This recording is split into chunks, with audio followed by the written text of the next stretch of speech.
But हमारे लिए वो सही नहीं होती, हमें सही नहीं लगती। इसको चेंज करने के लिए सबसे पहला जो पॉइंट है इसमें स्टेप है कि हमें जैसे ही वो बात सामने आती, मान लो नीता जी ने मुझे कुछ कहा और मुझे उनकी बात सुन के बुरा लगता है, अब मैं जस्ट रिएक्ट करने वाला हूँ या तो उन पे या अपने पे। कई बार क्या करते हैं हम, दूसरा लड़ाई हो जाती है, दूसरा स्टेप क्या होता है, अपने ही फ़ोन को अटक देते हैं, गुस्सा आता है ना, या अपने को ही हर्ट करते हैं, अपने ही कुछ ऐसे काम बिगाड़ते हैं। तो सबसे पहला है, क्योंकि हैबिट क्या है, हैबिट एक रिपीटिशन है। कोई चीज़ हम रिपीट, हैबिट दो ही तरह से बनती है, या तो रिपीटिशन से बनती है या बनती है रिवॉर्ड से। रिवॉर्ड का मतलब साइकोलॉजी में होता है कि कोई भी ऐसी आदत, कुछ तो होती है रिपीटिशन से, बट स्मैक लेता है, कोई ड्रग्स ले लेता है, वो एक बार ले लेता है ना, उसका आदी हो जाता है। उसके पीछे ब्रेन के केमिकल्स एंडोफिन का रोल होता है। अब रिपीटिशन वाली की बात कर रहे हैं हम, क्योंकि इसमें एंडोफिन का इतना रोल नहीं है। एंडोफिन क्यों, एडिक्शन तो है नहीं, है तो गुस्सा आने वाली बात है। इसमें क्या करना है, क्योंकि हमें वो बात बुरी लगी और हम हर बार ही ऐसे करते हैं, तो हमने क्या करना है, बस इस बार नहीं करना। मतलब इन्होंने मुझे कहा कुछ और मैं अब बस रिएक्ट करने वाला हूं, और मैंने सोचा कि अब मैं इनकी बात पे इस बार रिएक्ट नहीं करूंगा, बस इस बार नहीं करूंगा, और ये इस बार नहीं करूंगा, इस बार नहीं करूंगा। जब मोर देन 20 टाइम्स हो जाएगा, आपने 20 बार के लिए नहीं सोचना कि मुझे 20 बार रिएक्ट नहीं करना। मतलब मैंने ये दोनों तरीके से अपने आप के ऊपर कुछ होता है कि जैसे हमने उनको रेसिप्रोकेट कर दिया कि आपने मुझे ये बात कैसे कही, हाँ, या हाँ, फिर हम अपने अंदर ही हर्ट हो रहे हैं। तो दोनों तरीके से हाँ, जिस भी नेचर में आपको लग रहा है कि आप परेशान हो रहे हो, आपने बोलना है कि मैं इस बार नहीं करूंगा। हाँ। अब मुझे इस बार ना, जैसे मान लो मेरा है कि मैं बोल देता हूँ इनको, जहाँ लड़ाई होती क्या है, यही तो होती है कि उसने कुछ बोला और आपने रिपीटिशन में कुछ बोला, लड़ाई हो।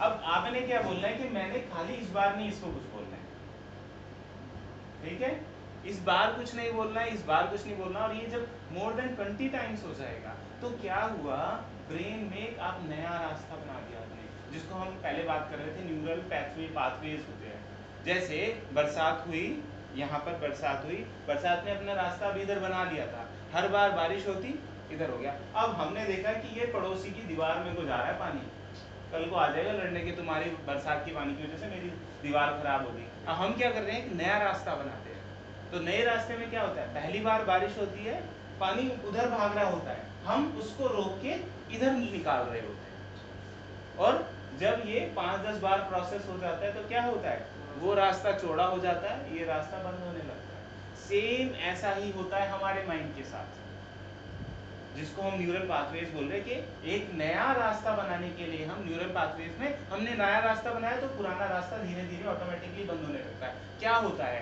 बारिश हुई, हमने ये वाला रास्ता थोड़े दिन के लिए बंद किया, बस 15-20 बार उधर पानी निकाल दिया, फिर रास्ता अपने आप ढक जाता है, मिट्टी से, धूल से वो बंद हो जाता है और ये रास्ता बन जाता है। सेम ऐसा ही हमारे माइंड में होता है। तो किसी भी चीज़ को अगर हम 20 बार से ज़्यादा ब्रेक कर देते हैं, 20 बार कोई फिक्स रूटीन नहीं है। कुछ लोग बोलते हैं माइंड 21 डेज में चेंज हो जाता है, कुछ बोलते हैं 41 डेज में चेंज होता है, बट एग्जैक्ट ऐसा कुछ नहीं है। ये वेरिएशन होता है आपकी आदत के ऊपर। मान लो आपको पिछले 40 साल से या 20 साल से स्मोकिंग की हैबिट है, और आप सोचते हो 20 दिन में छूट जाएगी, नहीं छूटेगी, टाइम लगेगी। बट किसी ने अभी पिछले महीने स्मोकिंग शुरू करी है, उसके लिए 20 दिन में पॉसिबल है, छोड़ सकता है, क्योंकि वो रास्ता वो कितना चौड़ा है उस पर डिपेंड करता है। वो पता चले नाला बन गया है, इतने सालों से वहां से पानी बहता रहा है, तो आप क्या सोचते हो 20 दिन में बंद हो जाएगा? उसको बंद करने में भी टाइम लगेगा, ठीक है ना। सेम ऐसा ही हमारे माइंड के साथ होता है। तो हमें अगर कुछ भी चेंज करना है, अब ये चीज हमारी सारी चीजों के लिए लागू होती है, खाली हैबिट्स की बात नहीं है।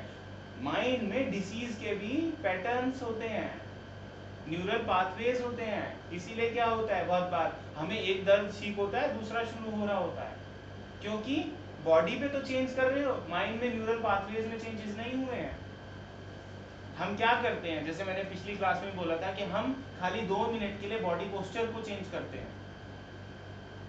2 मिनट बॉडी पोस्चर चेंज करने से माइंड में चेंजेस आ जाते हैं, ठीक है। पहला पॉइंट था कि अगर आप कोई भी आदत छोड़ना चाहते हो, तो सबसे पहले उसकी रिपीटिशन को बंद करो, क्योंकि हैबिट रिपीटिशन के कारण है। किसी भी तरह की। जैसे आप सुबह उठते हो 5 बजे, अब 40 दिन उठ जाओ, 41 डे आपको अलार्म की किसी की जरूरत नहीं है। अब 7 बजे उठते हो ना, 7 बजे आँख खुलेंगी, 5 मिनट पहले खुल जाएंगे अलार्म से। बहुत सारे लोग जिनको हैबिट हो जाती है 4 बजे उठने की, वो रात को 1 बजे भी सोते 4 बजे उठ जाते हैं, क्योंकि ये सारी चीज माइंड में सेट हो जाती है, एक पैटर्न बन जाता है जिसको न्यूरल पाथवेज बोलते हैं। तो हम क्या करते हैं कि हमें सेम ऐसा ही नई हैबिट को किसी को फॉर्म करना है, तो इनिशियली बस सोचना है आज करना है, आज करना है। नई हैबिट्स के लिए भी सेम यही प्रोसेस है, ठीक है? समझ में आया? कोई कंफ्यूजन? कि किसी पुरानी हैबिट्स को बंद करना है तो सबसे पहले माइंड को हमें एक छोटा सा गोल दिखाना है कि आज नहीं करना, हमने आज इन पे गुस्सा नहीं करना, मुझे कल का कल देखेंगे।